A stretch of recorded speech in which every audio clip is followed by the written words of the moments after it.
just wanna have some fun. Let me let me do it. Let me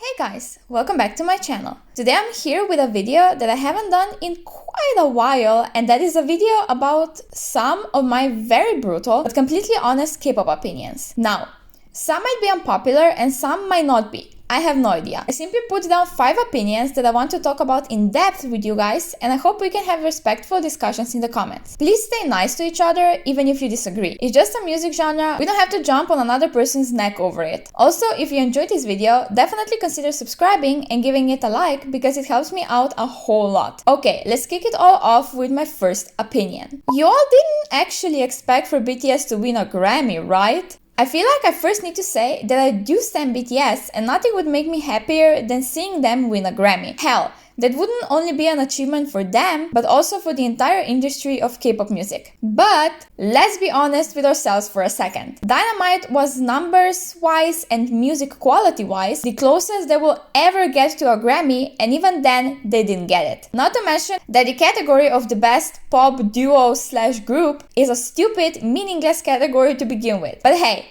it would be a Grammy nonetheless, so let's move past that. BTS will never in their career get a Grammy, no matter how many English songs they release and how much they try to appeal to the Western audience. Their album sales are huge.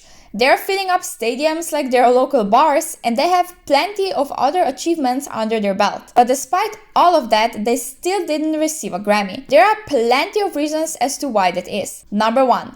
Grammys are racist towards everyone that isn't white. Period. We don't even have to discuss this one because it's a fact. They have been called out for it multiple times from black artists, and their behavior towards Asian ones is exactly the same. They always nominate BTS in this lame-ass category so they can invite them to come, hopefully perform, bring in some views, and that's it. They milked as much as they could out of them without even giving them anything in return. BTS don't need to perform on their lame award show because they are the biggest boy band in the world right now. They just choose to do so year after year for God knows why. Probably because hype is pushing them to do so, but we can't be sure. Anyways, next to them being Asian, they are also a boy group or a boy band. Grammys hate them too, won't you believe it? Who gets most Grammys, just statistically speaking, ever since this damn award show exists? Solo artists. Exactly. Remember how huge One Direction were? Yes, right, you do. Now I'm gonna give you a second to guess how many Grammys they received during their career. Yes, good job!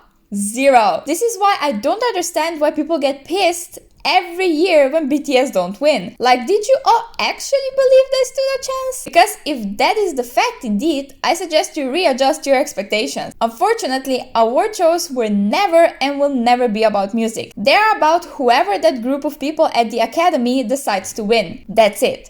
That's all there is, and this is why we shouldn't put such weight on this damn award. BTS's music isn't any worse because they don't have a Grammy. They have support from their fans, and that's all that really matters at the end of the day. At least that's what I think, but you can always disagree with me and think that award shows determine whether the music is good or not. You do you. Itzy's music didn't get worse. I seriously think this whole narrative to Itzy's music going downhill started when one YouTuber said it in a video and everybody else ran with it. I'm not saying everyone in the world has to think that Itzy has an amazing discography. I stan them and they are my ultimate group, but I understand that their music isn't for a lot of people, and that's okay.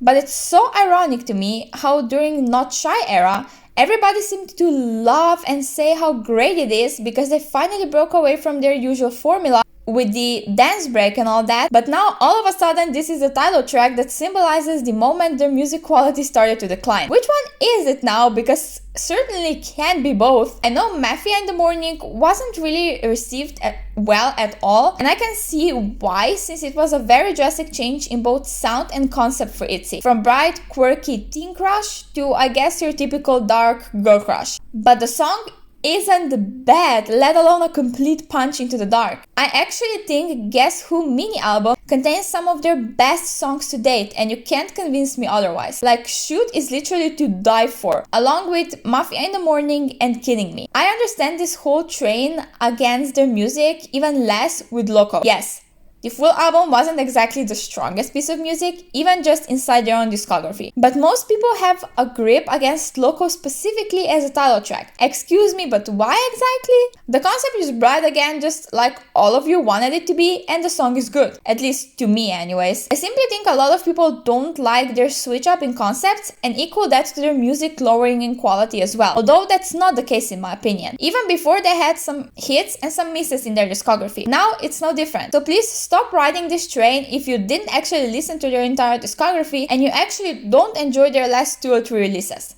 Thank you. If you watch Mnet's survival shows, you have no right to complain. Some of you might call me a hypocrite for this opinion, because I did actually watch the entirety of Girls Planet 999 and I even stan Kepler, but later on I made a video about all of the issues I had with survival shows in general. But mind you, this was my first ever K-pop survival show that I watched and I learned the hard way to never watch another one again. The way they edited this episode to bring Chinese contestants down so more Korean ones would end up in the final lineup is ridiculous, and I don't want to support shows like that. I never wanted to and never will. Yes, I might stand the group at the end and stream their music, but that's for the members and not for Mnet and their shitty strategies. Anyways, not the point. Some of you repeatedly watch every single survival show Mnet ever puts out and then go and complain about how Mnet is manipulating the viewers and destroying careers before they could even properly begin. Yeah, no shit, Sherlock. Why do you keep watching them then? As long as they're getting millions upon millions of views each episode, they won't stop making these temporary groups with members that maybe wouldn't even be there if a fair game was played. So don't come online and cry about everything wrong with survival shows, but then as soon as that new one is announced, such as Boys Planet in 2022, you run and watch the whole thing. That's just not it, my love. It's really not. Aespa still has bad stage presence.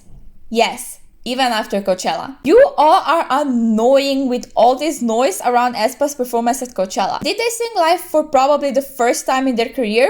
Yes, absolutely. And they sounded great. At least vocals did, but that's an opinion for another video. I don't know though why everybody is acting like they showed anything more on that stage that they did on any other music show stage they've ever done. Now, I need to elaborate. Not all 4 members have bad stage presence. In my opinion, and my opinion only, before you jump in my hair, only Ning Ning and Karina have good stage presence. I enjoy watching them perform every time and I think they truly carry their stages on their shoulders. Giselle is just average for me, slightly leaning on the bad side more than good to be honest. But then we have Winter, and for her I'm very confident in saying that she has one of the worst, if not the worst stage presence I've ever seen.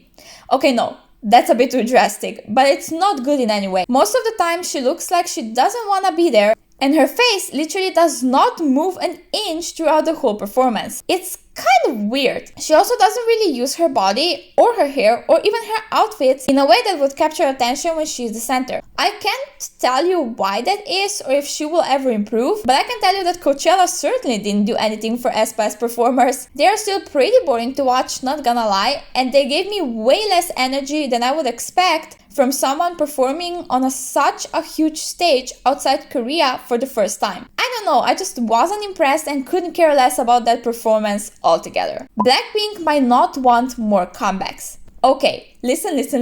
I know we all love to scream at YG Entertainment for not giving our girls more comebacks, but did you ever think about the fact they might not even want more of them? Let's be honest here for a second. They are super rich, work with the most luxurious brands, and hang out with some of the biggest celebrities right now on private events, with having one comeback every year or year and a half that they promote for maybe 2 weeks tops. What is even there to complain about? I genuinely don't think any of them has issues with the lack of music, except for maybe Rosé, who is the only one filming covers during their breaks and doing something even remotely music related that we know of. Rosé and Rosé only. Yes, Jennie did like 2 1-minute long dance covers and that's it, and Lisa has her YouTube channel when she does dance covers. But I just believe at this point that the members don't even care if they come back once a year or if they come back more often. They simply don't need to worry because every release brings them enough income to be able to live their celebrity lives until they have another comeback. It's just how it is, and we need to accept that maybe they are enjoying being models and influencers more than they are